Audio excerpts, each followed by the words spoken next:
This is American Real, where we aim to inspire, empower, and enlighten you through the stories of our guests. Here's your host, Roger Brooks.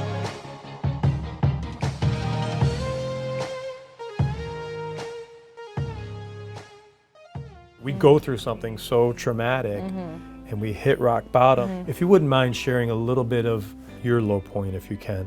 My pursuit of success started to really get away from me because I was not relating everything back to myself.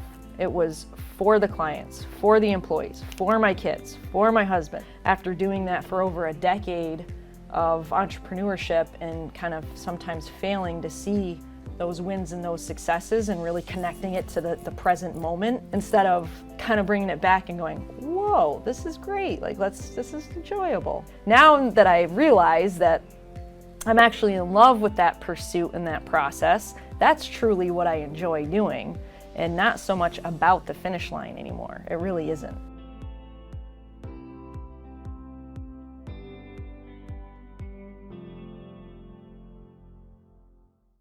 Let me guess, you're an entrepreneur looking for ways to grow your business online. And you've probably tried everything to grow your business, including social media, SEO, even paid ads, only to find out that nothing truly works. So what if I told you that writing a book that goes on to become a bestseller is the magic wand, and that you can do it in as little as 30 days, 2 weeks, or even over a weekend in some cases, without spending more than 10 minutes a day? Would you be interested? My name is Roger Brooks, and I'm the founder and host of American Real TV, where I interview world-class guests to empower others through the essence of story. But I didn't get here overnight, and my mission certainly doesn't end here. Ever since I was a little boy, it's been my dream to empower others through the craft of writing and storytelling. And throughout my life, I came across several mentors who pushed me toward my passion for writing books and helping others to do the same. There is no greater joy than to be working with aspiring authors and to help them establish true credibility within their industry by writing and publishing their first book, which I'm proud to say have all gone on to become bestsellers. Now, you're seeing this video because I just opened enrollment for my new book writing program, where I promise to take you from page 1 to published in 90 days or less. I will be personally working with you to overcome the same fears and obstacles that kept me from pursuing my dreams all of those years. Simply click on the link below to see how I could help you become a first-time best-selling author. I look forward to seeing you on the inside. This is American Real. I am Roger Brooks. My guest today is Jennifer Bulkley. You are a podcaster and the founder of JenX Enterprises and Break the Ice Consulting, where you're a holistic consultant and audio impactor. Ditching a structured, self-built corporate company for a new mission, you're pursuing a life of freedom and self-authorization in order to help others break free of their own illusions and lead an authentic and heart-decisive life. Jennifer, Yes. Welcome to the show. Yes, hello, it's so nice to be here. Thanks for making the trip. Yes, sir. As I mentioned, you're only the third guest we've had since COVID broke out, so I appreciate you doing that. We are social distancing here, so everyone knows. We're a good 6 feet apart. And just appreciate meeting you in person after watching all your great videos and posts on LinkedIn. Yes, this is a linked out. This is a linked out. Linked out. I love it. Yep. I love it. And we met on LinkedIn.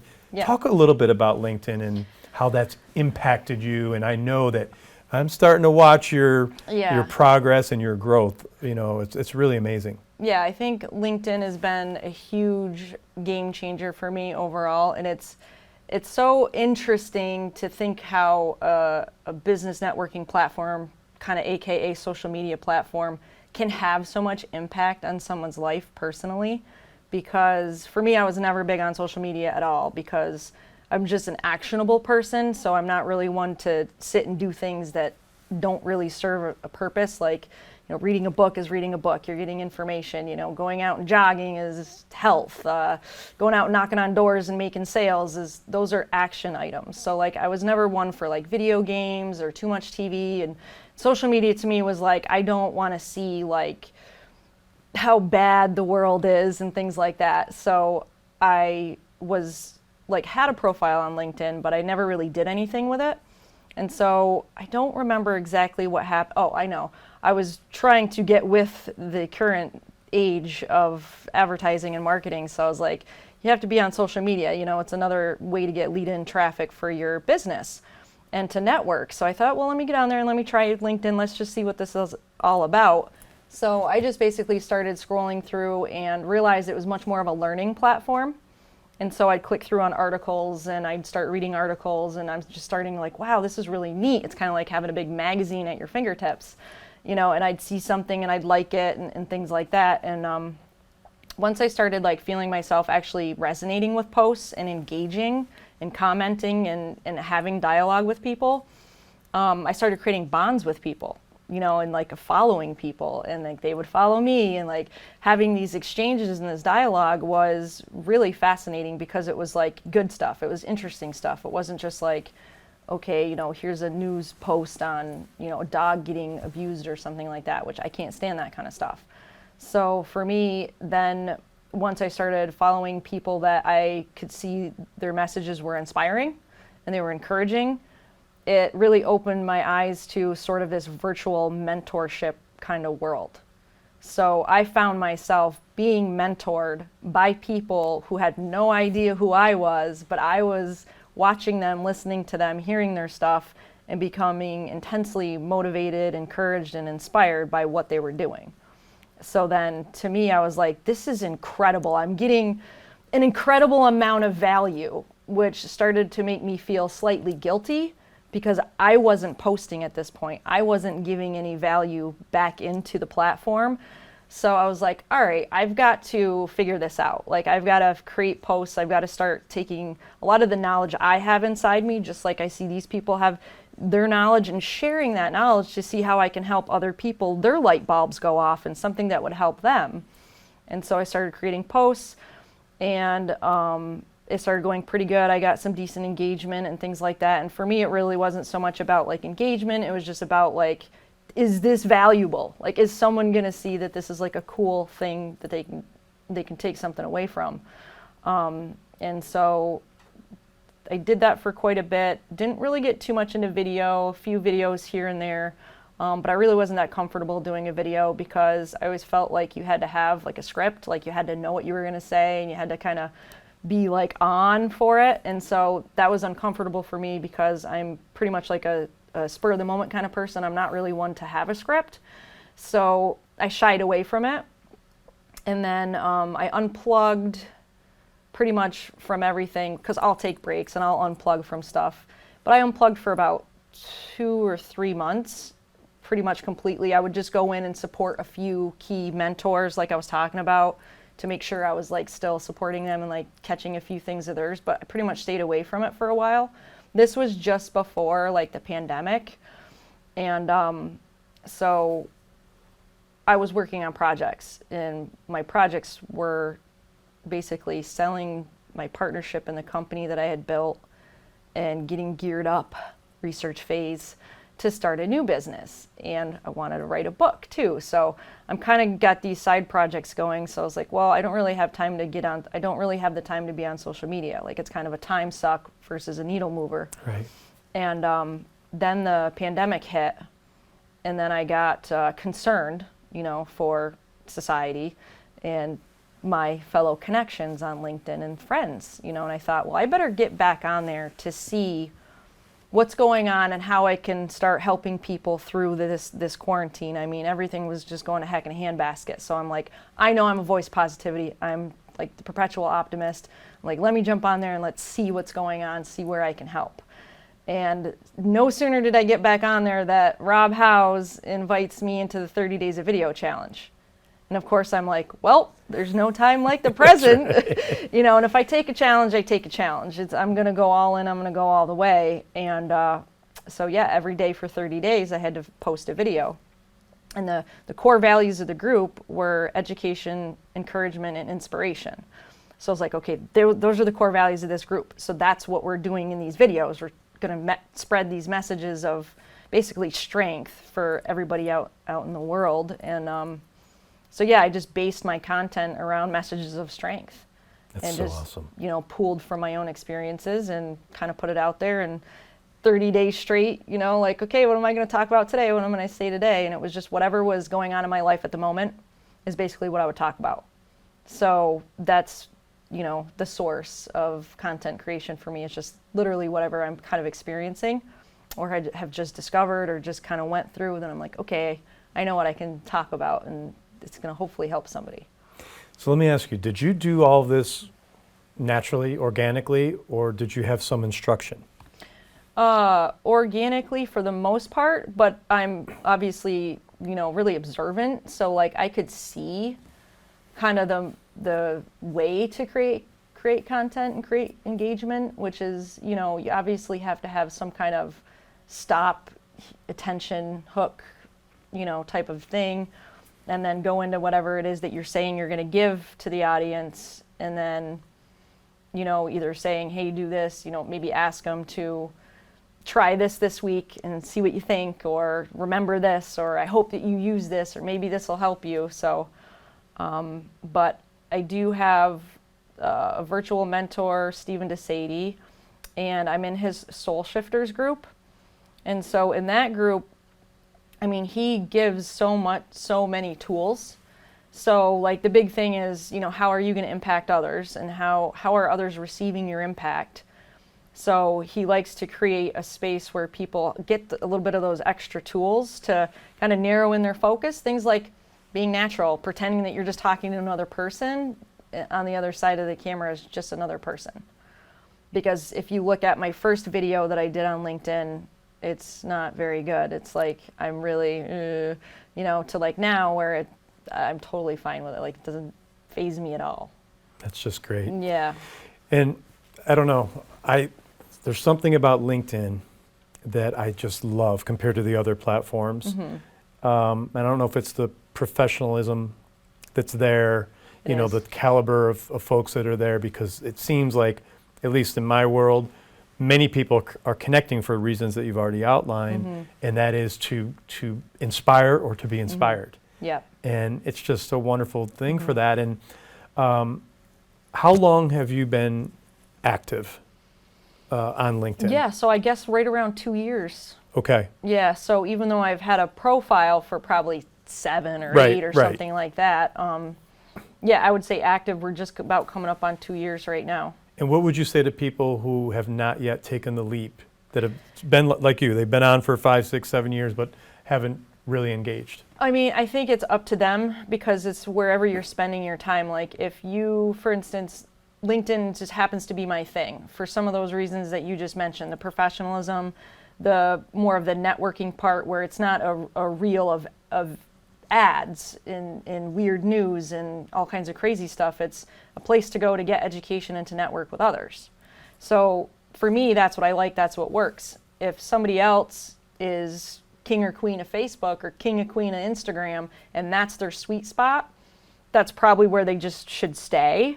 But if they're on LinkedIn because they want to see if that's their sweet spot, or they don't have one to begin with, then what a great one to choose if you're going to kind of go all in on something, because the return is invaluable. You can't put a price tag on the kind of value I've gotten from that platform. Just sheer education, inspiration, encouragement, like ideas, connections, networking. I wouldn't be sitting here with you. I didn't know who Roger Brooks was, right?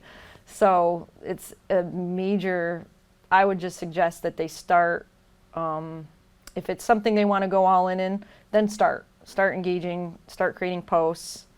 There's nothing to be afraid of. No one's judging you on LinkedIn. Like, I think that's one of the nice things about it, is it's not really a vanity type, at least I don't think it's really about, vanity. So it's much more non-judgmental. If anything, that platform encourages beginners. It encourages, job seekers, young people, anyone. It's just so encouraging that you have nothing to be afraid of by putting yourself out there.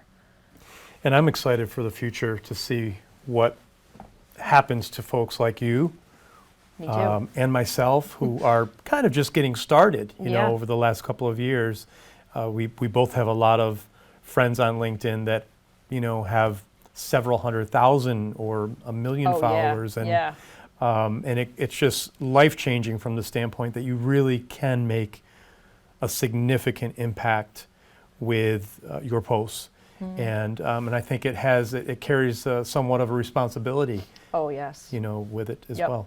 It is a responsibility because it's whatever you're representing. So if you're representing your personal brand, let's say, in conjunction with whatever it is you're doing, then you have the responsibility to your audience of delivering on whatever you say you're going to do. So if I'm going to teach you about something, I better deliver that completely.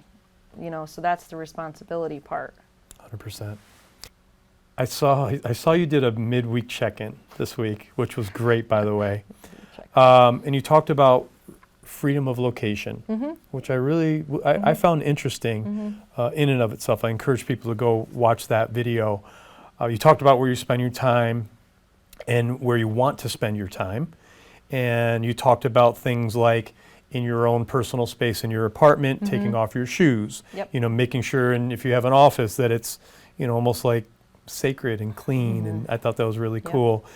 Can you expand on that a little bit? Like, what prompted you to, and I know you talk a lot about freedom, Yep. but what prompted you to do that post? And if you could kind of give us the more in-depth detail about what goes into something like that. Right. So, as far as like the holistic approach to life or the holistic approach to consulting, everything starts with you, and my whole message is about self-agency, self-authorization, self-leadership, because no matter where you are in life, whether you're in sales, whether you're, a leader of a division, whether you're just a father, a mother, anybody, right? So this is a huge umbrella, but for me, there's certain freedoms that come along with being able to become self-agent and truly self-authorized and truly living that full version of yourself. So between my coach, Kurt Mercadante, which is the Freedom Lifestyle, who was a coach that I hired, way back almost 2 years ago, when I was going through a phase where I felt like a hamster on a wheel. Very common, when you're an entrepreneur to have those stages Yes. where you feel immensely unproductive and you're really just beating yourself up, and you're really kind of like, it's bad. It's like you're disrespecting your own self-worth. And so through seeking out other people who were doing things that were more about how they wanted to live their life. So it's like you get caught up with living your life kind of for other people. And it's very like, again, you're sacrificing, you're giving. Well, at some point, there becomes a time where you have to get into self-importance. And self-importance is the heart and the center of my consulting firm. It's all about the self. That's where it starts. So, and I don't care who you are, if you're President of the United States, or if you're, a frontline service tech worker, it's going to start with you. So these freedom activators, they're basically things that you can practice to create more space in your life. And when you create more space, then you have an ability to then be self-aware and be devoted to what's going on in your life. Because the only way that you're going to impact anybody else for the better in a sustainable way is if you've taken that lead for yourself and now you can lead yourself in a much different way. Then you can, do whatever you want for other people, but it's going to be a much more sustainable approach, your impact that you're going to have on others. So how do you create this space? Right. So freedom activator number 3, which is freedom of location, is about knowing where you want to go but being okay with where you're at. So having a peaceful presence of where you are. So even though I don't necessarily want to be in this apartment that I'm in right now long term, but at this point in my life, it's serving a very specific purpose, and I'm happy there, and I've made the space very comfortable for myself. So in that, there's a freedom. Now my mind is freed up to focus on other things. I'm not worried about it. Just like it's very freeing to not have so if I say, okay, well, I want to move, eventually I want to be down south. I don't want to be in New York winters, right? Right. So instead of just being like, well, that's never going to happen, or that's going to happen 15 years from now or 25 years or whatever when I turn 65 and I retire and blah, blah, blah, blah, blah. It's like, no, how am I going to make that happen sooner or later if that's what I want? So then you just start allowing your goals, your dreams, your hopes and aspirations, envisioning that that's happening sooner than later, that's going to happen, so that you're, kind of unconsciously taking actions that will get you closer to that goal, and not being afraid to do that, and not thinking that there's something selfish about that, so that it actually happens. And again, that's freedom of location. So people are thinking that they're chained to this desk in this office, say for the rest of the 30 years until retirement. If that's truly in their heart of what they want to do, great. But if it's not, then you're not free. It doesn't sound very free if that's not really what you want. So freedom of location is one area of your life that can lead into this, idea of being self-agent and in control. And is a lot of it mindset as far as how you approach things? Does it start there? Yeah, definitely. The mindset has to be that you're, again, looking to be self-aware. So what I mean by that is constantly educating yourself on yourself, which takes a certain amount of discipline, takes a certain amount of practice, and it's hard. I was just going to say, it's so easy not to, right? It's hard. That's why my shirt says "Do hard things" on it, because it's not just about going out and chopping wood, but it's about the inner work that we have to do. So inner work is painful. Inner work takes time. Inner work is not fun necessarily, but it's also really rewarding, and then it can turn into things that are magnificent and lead into freedom and self-agency. If you allow it, if you take that care for yourself. Do you find most people take the easy way out? They don't want to put in the work? I mean, yeah, it's just case by case basis. I think there's a lot of people that don't know enough to do that because they either weren't taught, weren't shown, have just let too many distractions play a role. And the other part to the whole thing is this, and I know this was true for me for a while, but I didn't know it. So you don't know what you don't know. And, I feel that a lot of folks don't deal with childhood trauma. They don't deal with any kind of trauma that's happened in their life, whether it was in childhood or adulthood, to where they just start covering up those traumas and create distractions that get away from dealing with the pain or dealing with how it's affected them as a person. And a lot of times we just start going through life where one thing is, everything that you're doing is just ways to validate yourself and try and create a sense of self-worth because you don't have any, or you lack it, or self-respect and you lack it. And that's true for me, because that happened to me for a while, where I didn't understand that a lot of the things I was doing, though I'm naturally an empathetic person, naturally a very servantile individual, and sacrifice and give and all that, there comes a point where, what is that serving anymore? It's definitely not serving yourself. And now are you just using that as sort of a crutch of, well, this is how I'm worthy, this is how I'm made to be worthy in the world, is by doing this. So that's a little mixed up there. And I think a lot of people fall into that exact category. Yeah. And until they kind of hit a wall and they've had a little bit of enough, do they sit back and go, well, how am I going to hit the reset switch here? So my service that I would like to offer people is let me help you hit that reset switch if that's where you're at. Such a great approach, and Yeah. it ties back to me to LinkedIn. You know, I think about if I'm watching your videos, I may not be ready today, No. but maybe something, you know, happens, and a month later, 2 months later, I see your video, and now I'm ready to hit that reset. Yeah. So it's about catching people at the right time, right? Yeah, absolutely, because you know, everybody's at different stages in their life, and if you take the statistics with social media, you've got about 98% of the audience doesn't need your service. They're not at that point yet. It doesn't apply to them, but there's about 2% where it does. So how do you shine that flashlight for the 2%?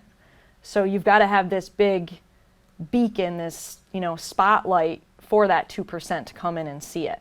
So if your content is congruent on a regular basis with these different stages that people are at, then somewhere along the line, that 2% hopefully will see that light, start engaging, start watching. Oh, this is starting to resonate with me. I'm identifying here with what she's saying. And the more people start to identify and follow, then hopefully either one turns into a phone call, turns into a subscriber, you know, whatever it is. So is there a modality for lead-in traffic for my company? Absolutely. But that sort of developed over time. You know, I didn't really understand how it necessarily worked until kind of more recently when the dots started to connect. And I'm like, oh, wait a minute here. You know, if I'm looking for somebody, you know, if somebody needs my type of service, they have a certain before state.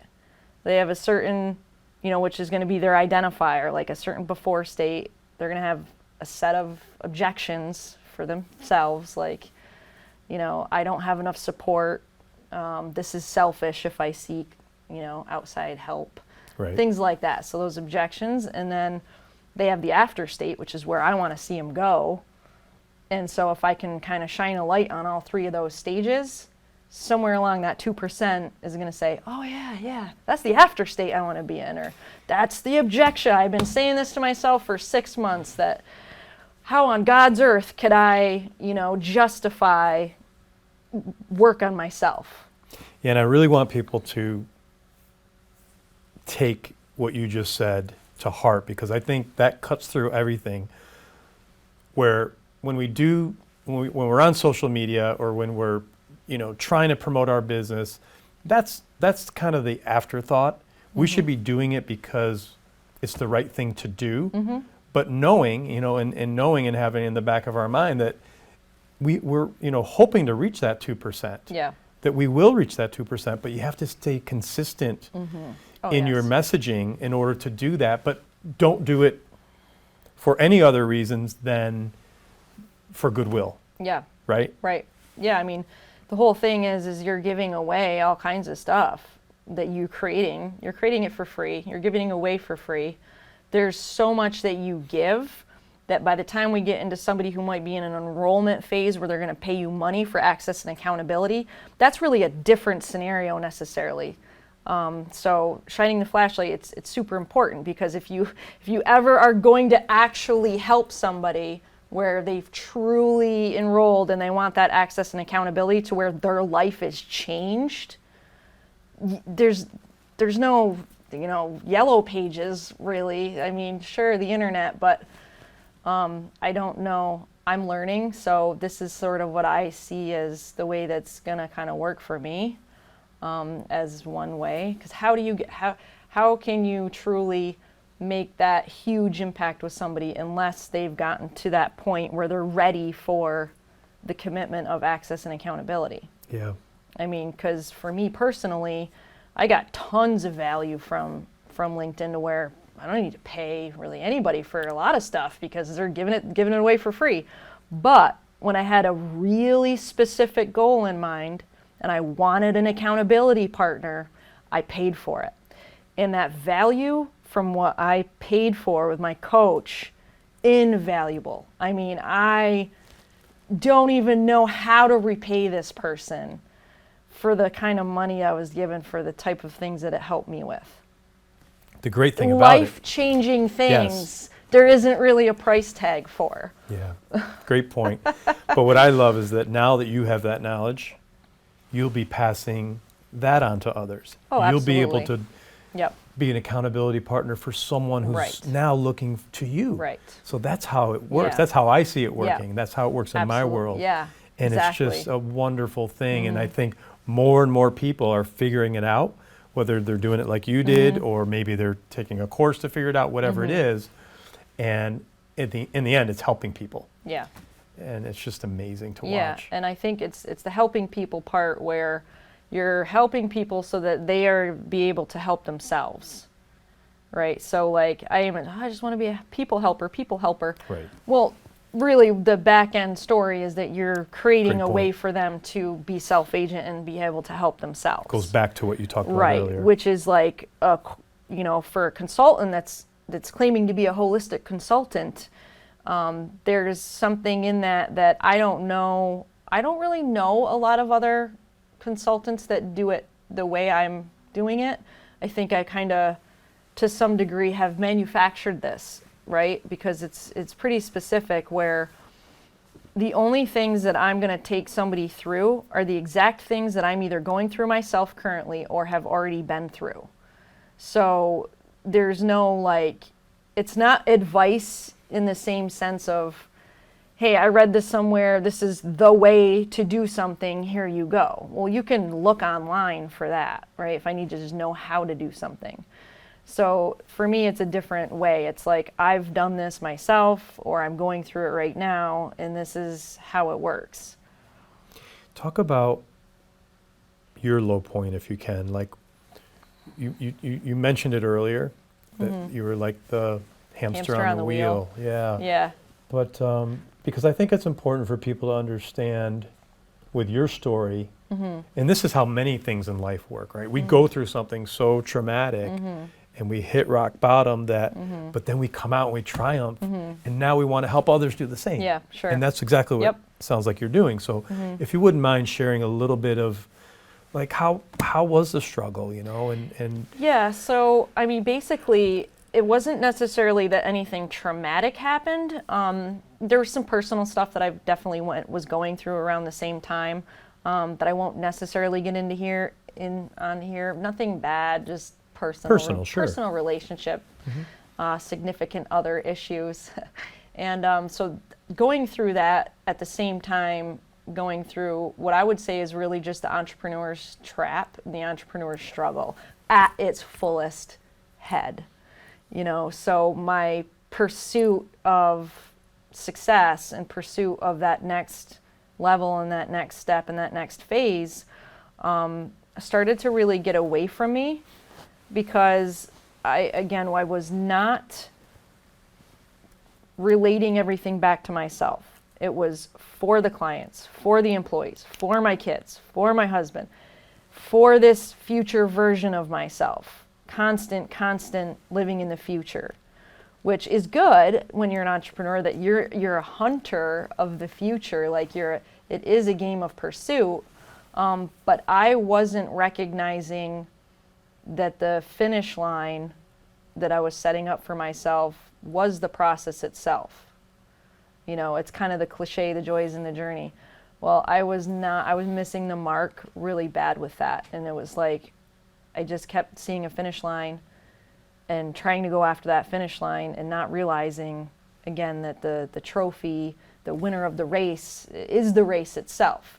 So I was having a hard time, like, okay, I would hit a goal, and instead of looking back and going, let me connect it to where I am right now of where I just came from to hit that goal, it was just, well, what's the next goal? And I was losing something, losing myself in that. So I started to feel like it's almost like a different person. And I kept having these thoughts of, you need to get back to your old self. And your old self was just somebody who had more fun, lived in the moment a lot more, didn't worry and stress out as much about some of these things. And I wasn't meeting some of my own goals that I was setting. So that's another trap, was this defeatist mentality of, well, that didn't work out. Now I'm so pissed at myself. Like, what's wrong with me? Like, why am I not smart enough? Am I not creative enough? So it was really a beating up of the self. And I thought at the time that beating up myself was sort of a way of motivating myself and driving myself, which is really just like an indictment of the self, and it's totally counterproductive and really bad. Apparently, that's not healthy, right? Like, that's not the way to do it. That's not sustainable. That wasn't going to help anything. That wasn't going to get me any closer to my goals. So I had to take a little bit of a step back and just admit that I felt very unproductive, and I just felt like 10 steps forward, 10 steps back. And after doing that for over a decade of entrepreneurship and kind of sometimes failing to see those wins and those successes and really connecting it to the present moment. Whatever. Yeah, you did a great job. Shut up. What's this next thing? Instead of kind of bringing it back and going, whoa, this is great. Like, this is enjoyable. So there was that problem. And then also too, when it comes to corporate, like, I created a corporation and I was at a desk 9 to 5. And I mean, I created a job for myself, which in all intents and purposes is fantastic. You're paying your bills, you're putting food on the table. But again, freedom, I did not feel free. I felt like I was being held hostage by my own creation. Wow. And that was a little scary too, because on the security side of things, it was security, but on the freedom side, it was not really where I wanted to be. So I had to say, well, how do I deconstruct this now? So I sold my partnership. My position was basically turnkey at this point, so it was really just a salary. Again, it was just like if you walked into any corporate job and got a salary and you're an executive and you're going to work every day. And that's just not me. I'm more of the entrepreneur, now that I realize that I'm actually in love with that pursuit and that process, that's truly what I enjoy doing, and not so much about the finish line anymore. It really isn't. That's wonderful. Can you tell us a little bit more detail about the decision itself that you had to make to sell? Mm-hmm. And then were there ever any times in that process where you were scared or regretting it? Or was it you couldn't wait to get it done? Well, it was about a 1.5 year decision. Okay. So part of my problem was also, I wouldn't say necessarily an indecisive individual, but again, you have this notion that you hold so tight onto this idea that it took me this long to build something. This is my quote unquote baby. It's security. It's like known factors. I can even see how it's going to continue to scale and be more successful. So that was just the biggest thing that would keep me away from kind of making the final plunge, was really just that sense of security and that sense of, well, blood, sweat, and tears, this is what I did. How could you ever imagine starting all over again and hitting a reset switch? That's insane. Who does that, right? Well, I do, apparently, and I think other people are doing it, and I think people are ready to do that more in their life. And I think we've definitely see this happening this year with a lot of folks. It coincidentally happened in 2020 for me. Right, so you picked a moment in time. Yeah, a lot of people are like, oh, 2020 happened because of such and such. And for me, it was like 2020 was already gonna be a crazy year. So COVID just was one more thing that made it this interesting year it was already gonna be for me personally. So Jennifer, let's help some people today that are in that same spot, like right where you were. Mm-hmm. But let's give them some hope, like you did it. Mm-hmm. What is on the other side of that fear? On the other side of the fear is a complete sense of control.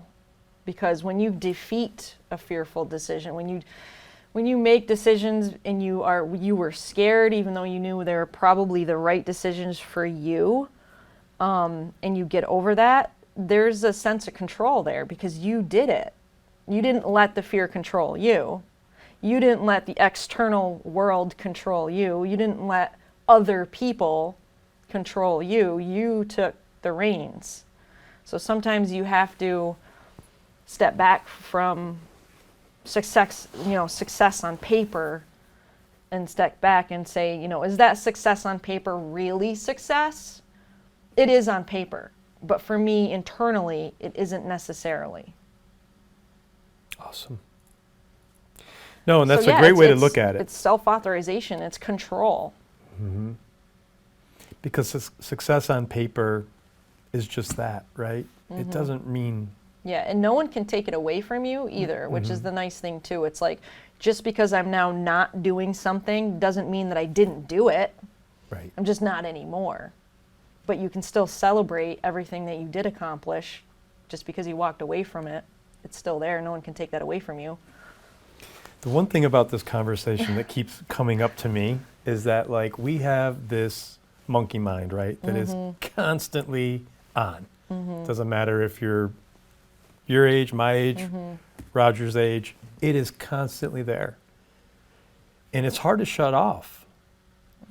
But I think decisions like you made to take your life in a direction that you want to go, where you have the control or more control, I believe that we are able to train this monkey mind to say, look, yeah, I hear you, but I'm not listening. I'm going with what I know is right.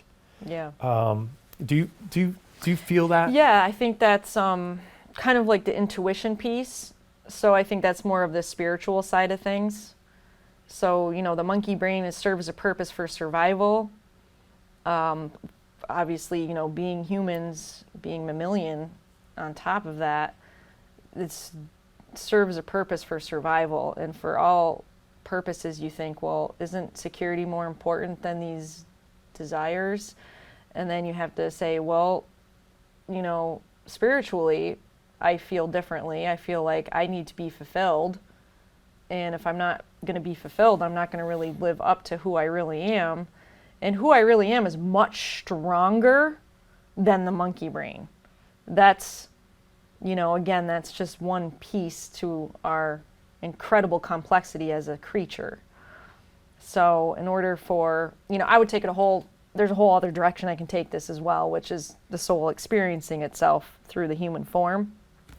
So there's that whole kind of side of things. And then there's just the side of things where, because we are complex creatures, we have way more than just the monkey brain. We are extremely powerful, energetic sources. And so the only way to continue to bring that energy out and keep, growing and being the better version of ourselves is to kind of, to some degree, ignore that monkey brain. Because that's just going to keep us safe. It's just going to keep us next to the fire and fed instead of, really being out there. Let's talk about that soul. Yeah, you like this, right? No, I That's know. why we you talk do about these it in your shows. book. Right. Yeah. Yep. And we like to go deep because it's not, Yeah. we could sit here and have a podcast and talk about all these things. Talk about business all day long. But let's talk about something that I know is important to you. So for me, and I think a lot of people, we try our best to put into some kind of descriptive term what this entity is, what this energy is. Now, I was born and raised Roman Catholic, so for me, it's super easy to call it a soul. It's super easy for me to call God, God, Jesus, Jesus, because those are the forms I'm used to give context and description to the formless. Well, energy is essentially formless, right? We don't even really see it. Our soul isn't something that you necessarily see.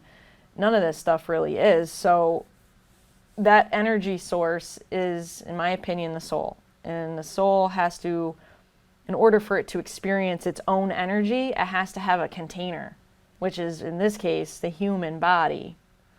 So if it's not even if I at this point, right? It's my soul. So my soul wants to experience more. It's why it's here. So it's like, give it to me, and so at some point your mind, your unconscious actions, your subconscious, your whatever, however it all works, which is mysterious to me, they start to line up a little bit better with each other so that they can start working together in tandem, so to speak. And I mean, people do this through meditation, prayer, focus, energy focus, exercise. There's so many ways to continue to let this energy be formed and have a way to experience, if that makes sense. I love it. Yeah. I love the way you frame that. I don't think there's any other way to really explain it. But I never heard it explained quite that Oh, way. yeah. That's because I think about this stuff. No, it really helps you Yeah. put it into context. Yep. And is that what you're going to write your book about? There's going to be pieces of that in there, for sure. It's interesting because it's really hard to try to figure out how to write a book. It's not so much how, but it's like the what that's in the book. Mm-hmm. I mean, I think how is a little easier. There's a format, there's a rhyme or reason. You're going to have like 4 drafts to figure it out. Right. But it's the what that's in there. How do you formulate the what, especially when you have all these things that you want to say or talk about? And for me, because everything does connect back to ourselves and our soul, that's certainly going to be part of it. Well, I can't wait. I can't wait for that book. Yeah, it's going to be interesting. I think it'll just be one book. I think I'll do more than one. Yeah. You never know. We'll start there, right? Start there. That's me doing that whole, yeah. Exactly. More. What else is next? Jennifer, can you talk a little bit more about your approach to your business? And 'cause it's unique from what Right. you described earlier, and I'd love to know a little bit more about how you came upon this approach and how it might be different. Right. Okay. So this is interesting you bring this up because, as some people know, I am a huge sales and selling junkie, right? I love sales. I love everything about it. It ties well into entrepreneurship. It ties well into self-leadership. And for me, there's a big piece to sales, which is positive psychology. So as a sales professional, it's easy to beat yourself up. It's easy to not understand and have all the tools you need to navigate. A lot of times you don't get training. You're figuring this stuff out on your own.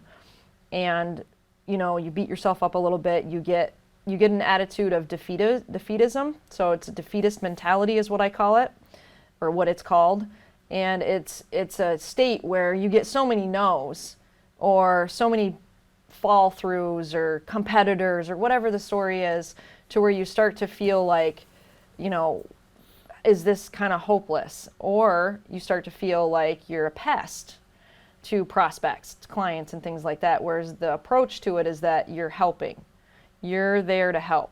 So you have to have your own positive psychological state for yourself in order to keep moving forward and have pride in what you're doing. So for my approach with holistics, it stems off of positive psychology. If you want to talk about the real school of thought behind it, because there's different schools of thought when it comes to consulting, coaching. One is a no bullshit coach, which has its place, but you have to have that approach with kid gloves to some degree, because if you have the real no BS approach and you start making someone feel guilty or shameful, then that's completely counterproductive. And I don't think that that's a healthy approach whatsoever. Now, if you have a no BS coach, but they do it in a different way where they have a knack about it, and at the end of the day it ends up becoming positive, that's great. But that's hard to do. That takes a special kind of person.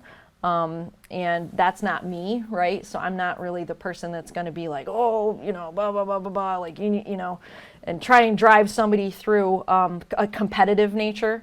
So it's not so much like a positive psychology approach isn't really about competitiveness. It's about drawing out strength and then utilizing your strength. So everything that you need lies within you. There is no outside magic formula. There's no magic pill. There's no quote of all quotes that's going to solve it, or a book of all books that's going to solve it. Everything lies within you. So the more you get somebody to draw out their own unique strengths, gifts, talents, and positive psychology about themselves, the stronger they're going to become, and the more tools you can then start to give them, where they're more apt to use now the teaching, the education, and their mind is opening and expanding. So it's not about indictment, it's not about shame or guilt or you're not good enough or you haven't been strong enough or anything like that, because I kind of used to do that a little bit to myself, like, you can brute force through anything was a bit of my mentality. And I don't know if that just came from sports and the way I was raised and stuff like that, but at some point, brute force isn't enough, just saying, I can do this isn't enough. You have to understand why and how. Right. So I like that. I like that approach a lot. And I think every individual, when they're looking for a coach, I feel that it's all about chemistry. So if I'm seeing you on LinkedIn and I connect with you and your energy, then I'm going to be attracted to that. Right. Whereas, maybe, someone like, Corey Warfield, Yeah. he's great, Yeah. and he has a great energy. I may attract to someone like him. So, Yep. But again, I think that's the great thing about your approach, is that you're putting all the cards on the table and Right. saying, this is what I do, this is who I am, and this is Yeah. how I can help you. Yep. And that 2% you'll find just being you. Yeah. I think, like, if you're going to teach somebody that they need to create space for themselves as part of the modality to iterate through something, some outcome that they want to achieve, well, then I better also be the one to show you how to create that space of safety, right? So my approach is a space of safety. There's not one thing you could ever approach me on that I would judge you on if you're coming in from a place where you need help. So, because that's something I'm also going to show you how to do with your own self or with somebody else or whatever it is, wherever you're at in the line. Some people already have so much under control, and it's just a certain facet that they need to move forward to. And that's fine. Everybody's going to be somewhere in there. Such important work. How does all this tie into your new podcast? Well, so Break the Ice ICE stands for Illusions Covering Evolution. Ooh. Yeah. So basically, and again, this is so funny because it also goes back to sales, being a sales professional.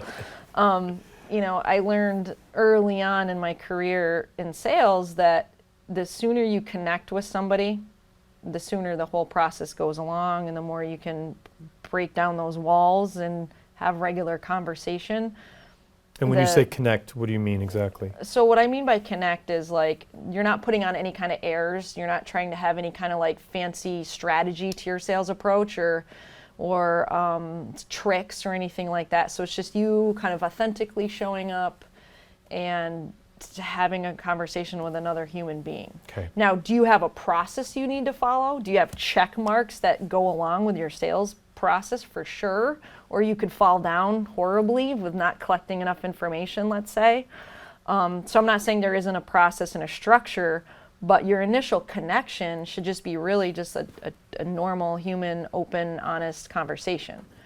So I learned not so much the faster, but just the most natural way to connect was actually a lot easier at moving in through the process then, because then you're just having a conversation as two regular people with no one has any tricks up their sleeve. We're going to go through this and, we're going to see what you need, right? And if I can help you with what you need, then we'll get her done. Yeah. So there's the break the ice in that sense, where it's about authentic connection with others. But then there's the break the ice with yourself as well. So authentically connecting with yourself. And again, this is about breaking down those illusions, those barriers, all those structures that we build out of, this need for safety. And they're illusionary, a lot of them. So self-doubt is an illusion. You shouldn't have a reason for self-doubt. No, I can tell you why, and things like that. So the podcast is about breaking the ice and bringing in guests who are familiar with how they've been able to combat self-doubt, how they've used self-awareness, reflection, not being afraid of being who they are, and who are on journeys of being the best version of themselves. So leaders, sales professionals, coaches, all these kind of things. I want them on as guests so we can continue to explore this concept of breaking down these illusions so that you can get more out of life and be a better version. That's great. How is it going so far? Good. It's really good. I'm doing about 2 guests per week and then a solo episode. So I'll do a solo episode and then I'll have 2 guests. So that's 3 episodes a week. Wow. Yep. And what number are you on? I think I'm on 6. Great. So I'm brand new, just started. Great. Well, we'll do our best to promote it. Yeah. So it's really fun. Yeah, because here's the thing. One of my strengths is communication. One of my goals in life is to have more authentic conversations like this and be able to be with people one-on-one. I truly enjoy that. So a podcast is also an outlet for my own desire to do something creative, something that I enjoy, and then if it continues to bring in this awareness that, there's a safe space to discuss these things, there's places you can go to learn more about how others are doing this, just like I did from other people too, Right. And how are you selecting your guests? Basically, off of LinkedIn. So people that I've connected with that I admire, I understand a little bit about their story, and who would be interested in being a guest. So I'm soliciting people to be a guest. I haven't really had anyone ask me if they can be a guest. So I don't know anything really about all that stuff, but I have a hit list. Good. I have a Dream 100, so I'm just kind of going down my hit list and trying to reach out and get these people on my show.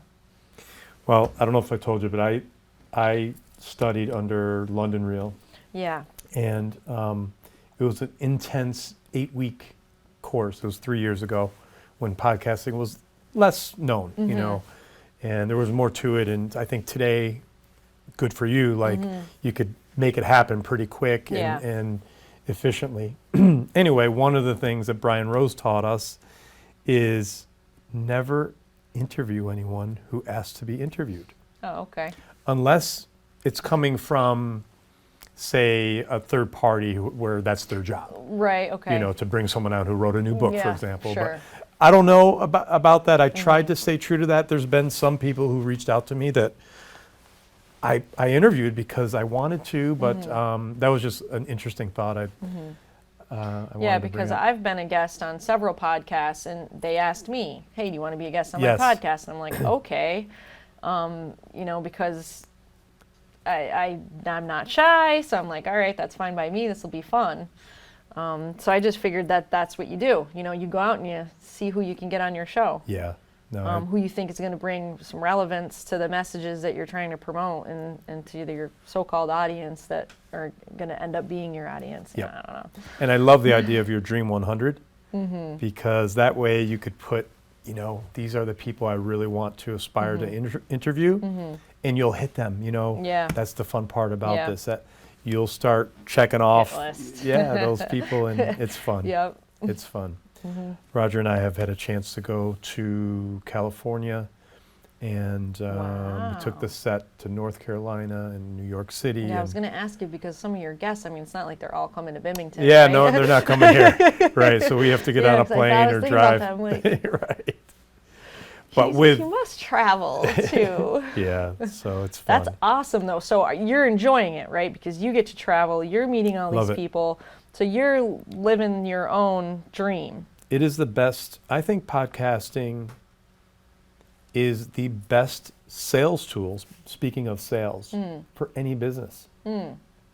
Yes. Doesn't matter if you're a salesperson, if you own your own company, if you're an entrepreneur, it's a great tool. Yeah. Because again, you're not doing it for reasons other than hopefully spreading goodwill. Yeah, like creating a bigger community around your message and tools for people. And Exactly. yeah, so it's like, for me, it's about, again, another kind of source of some lead-in traffic, promoting the message, building some kind of a community, you know. And that was my We'll next see. question is where do you want to take this?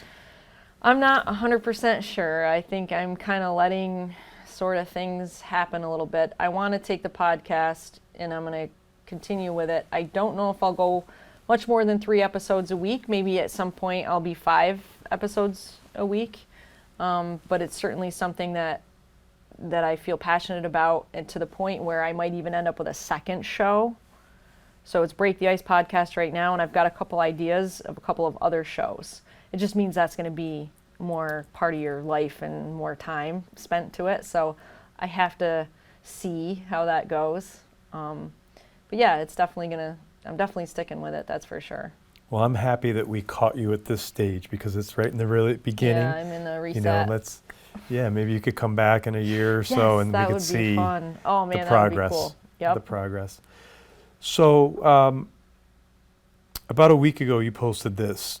Stop making money responsible for your actions. Stop making money more powerful than you. Yep, so that's another freedom activator.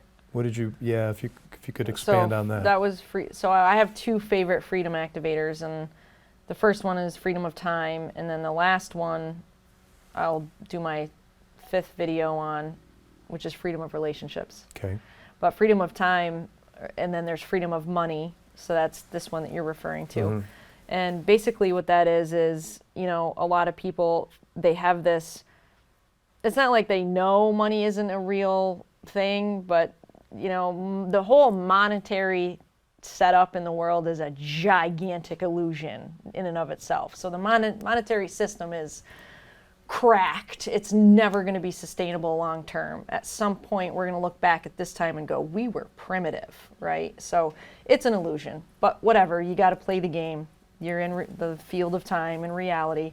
So if we've got to play this game of monetary exchange, unfortunately, I think people put such weight on money as like being like its own entity, like it has energy, but it doesn't. Like money doesn't have energy. It's an inanimate object. You know, there's no energy in money. What lies behind money is people, the energy of people. So where does money come from? And I say this right in the video. Money comes from somebody else's bank account into your bank account. And how do you get that? Because you function, you give an energy, you get an energy back. So why would you give any less energy to anything? Because it's counterproductive, right? So if I'm going to think of money like I need more of it to be happy, or I need this promotion in order to feel better about myself, and I need to make that certain amount to get this property or to get this or to do that, and then I'll be better or then I'll be happy, is unfortunately that's, you know, that's going to be limiting to you. Mm-hmm. That's a self-limiting kind of thing. So you don't want to let that idea have power over you. Instead, you want to have the same amount of energy saying, I am amazing now without the promotion. I am happy now without this perfect amount in my bank account. So if that internal energy is the same, you're actually going to attract more of the energy that you need. So now it's about an attractant, a magnet. So if you take away that power of money in and of itself being the external factor, and you're the factor, now it's your internal energy that's now the magnet and the attractant, you'll actually have more money coming to you hand over fist, you know? Wow. But you have to practice it. You have to start thinking that way. So again, that's another way to have a freedom in your life. That was one of the most powerful frame of references around money ever told on this show. So thank you for that. Oh yeah, absolutely. That was really great. I mean, I think everybody has a relationship with this idea of money, just like I have. I mean, hell, the whole reason why I started at a business was to be financially free and get out of the rat race. You know, I'm a huge Robert Kiyosaki junkie back in the day, and I was like, yeah, you know, and I somewhere along the lines just didn't have a good relationship with money because I was looking at it like it was something, and really it's nothing. You're it. You talked earlier about accountability. And I think that word, you hear the word a lot. Mm-hmm. But until you're in a situation or a business where you're holding someone accountable or they're being accountable to you, Mm-hmm. sometimes it's really hard to appreciate the definition of accountability. Yeah, So it is. now that you're into this, and I also wanted to ask you about your first client because that's pretty cool. Yeah. But how does that all tie together with you being accountable to that client, them being accountable to you, and Right. how does that process work in Right. your world? Yeah, so, with I've had about 3 businesses, even though I count it as one business because it was one corporation with about 3 kind of entities under it. Okay. And through the whole process of this, I learned that client relationship is a 2-way street of value exchange. And at the end of the day, you're kind of accountable to each other to stay within the system and the boundaries of that relationship. If you start going outside those systems and that boundary, you're going to lose some relationship. You're going to disintegrate. Something will happen that will end it, or it won't be as good, or you won't get as much out of it. So I don't want to leave success on the table, right? And if you're entering into this relationship with somebody where you're saying, okay, I'm giving you these services or these tools or these things to do, in exchange, you're going to do them to stay within that boundary and within that system. Now we're being accountable to each other through agreement, like a shake the hands agreement, right? Yeah. So responsibility is you have to perform a certain function because it's your job or it was what you're supposed to do. Whereas accountability is an agreement to outcomes, an agreement to a result. So if we're agreeing or I'm agreeing to provide you with a result or an outcome, now I'm accountable to that agreement. Does that make sense? Yes. So being accountable to an agreement with each other, or even if it's just a one-way street, it's fine. Still, you have that accountability. So if you're going to come in and we're going to have a relationship together, that's the agreement. Now, the outcomes is what we're hoping for. These results we're working together towards, and this is what we're hoping for. Sometimes the desired outcomes change, and that can happen, but if it's changing naturally, specifically as a result of the work, that's good, that's fine.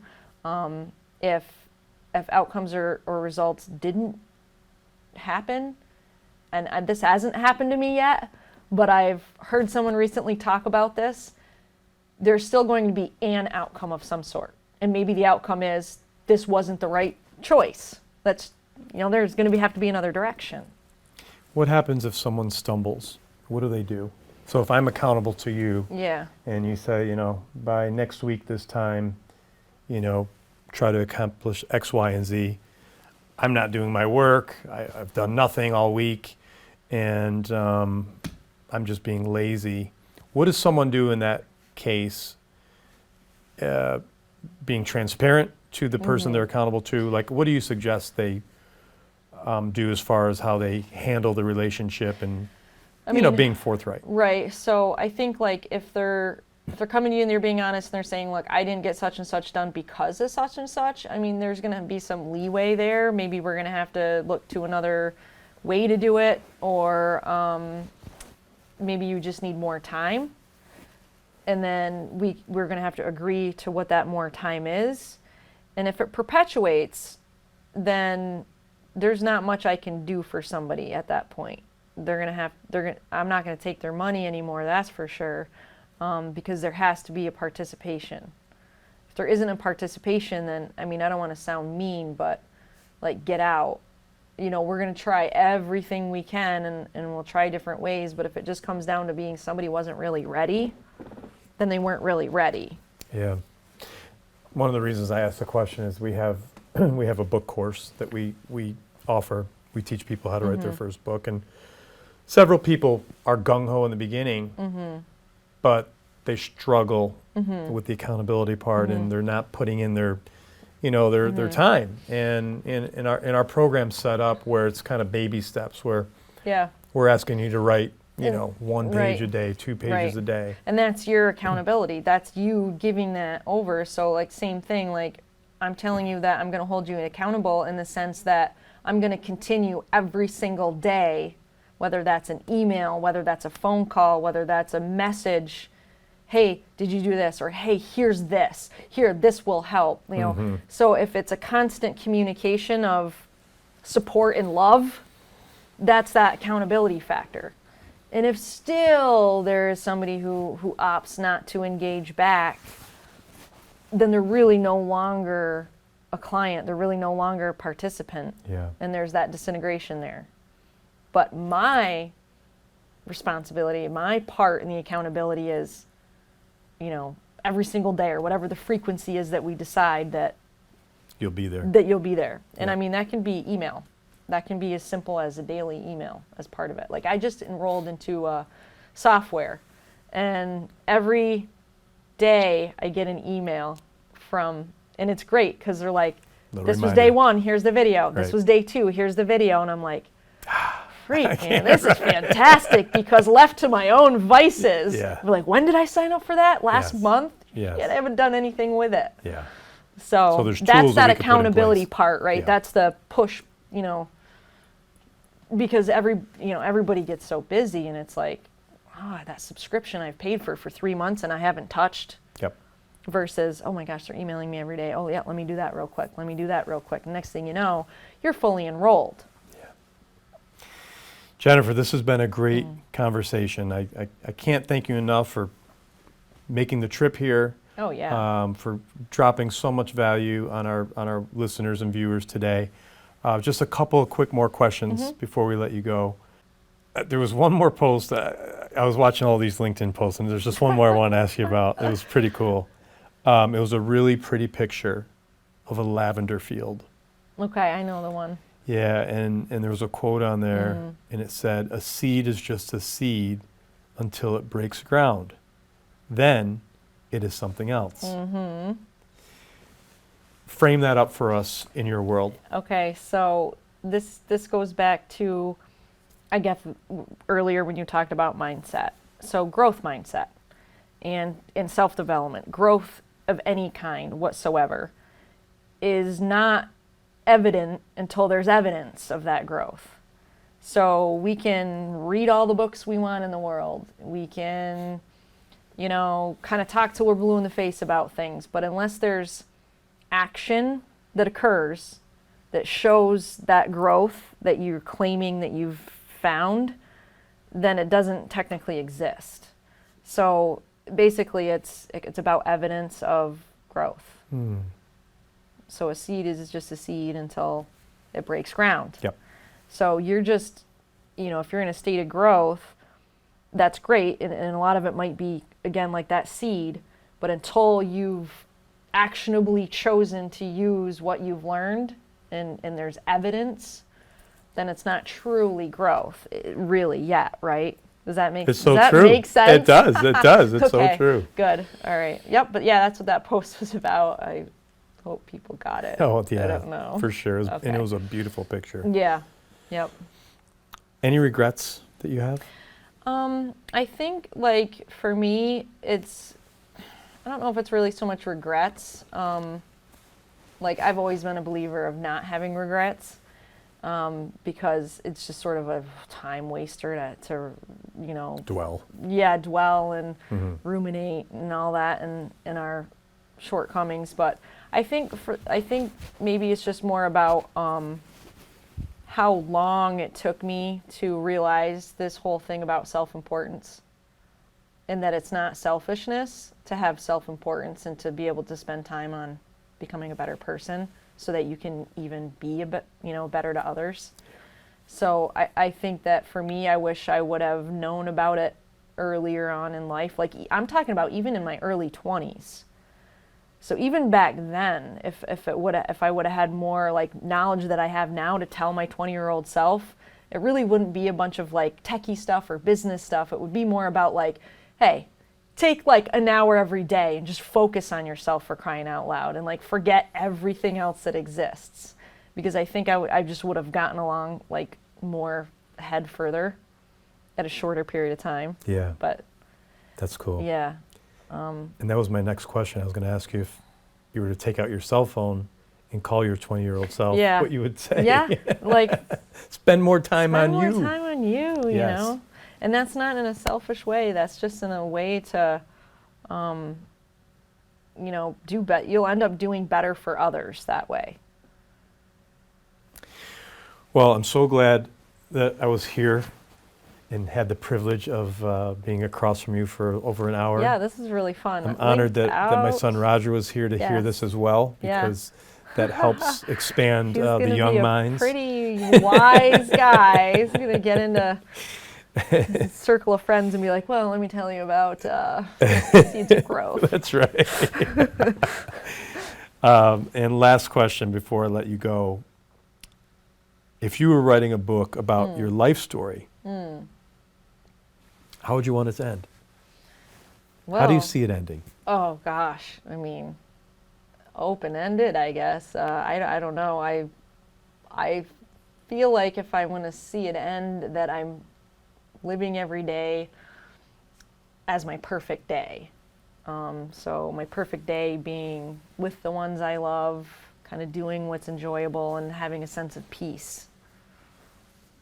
So, I mean, I strive for that every day.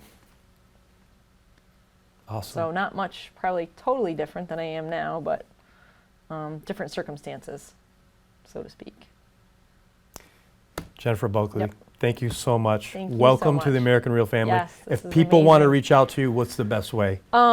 Just find me on LinkedIn, my name, Jennifer Bulkley, or go to www.breaktheiceco.com. And then through that, you can reach out to me on any social media platform that I'm on, the podcast, the business, the Book Me page if you want to book my services or have a call, discovery call. Great. And is there anything coming up that you'd like to mention that people should look out for? Probably just new episodes of the podcast and content and all that sort of thing. Well, keep being amazing. Keep doing what you're doing. Keep inspiring. And thank you so much for doing this today. My honor and pleasure. Absolutely. Totally honored to be invited. Thank you. Thanks so much. Thanks for tuning into American Real.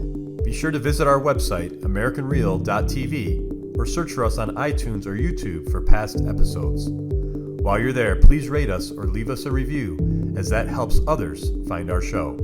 I am truly grateful and appreciate all of your support. If you'd like to be part of our inner circle or want one-on-one coaching, check out the American Real Learning Academy, where we have self-help groups and courses so you can build the best you. We also have a new Facebook group where you can connect with high achievers from around the world. If you want to go even further, maybe you're determined to write your own book or launch your own podcast, contact me today to see if we could help. You can reach me through Instagram or Facebook, or email me directly at roger@americanreal.tv. Thanks for tuning in, and we'll see you next week.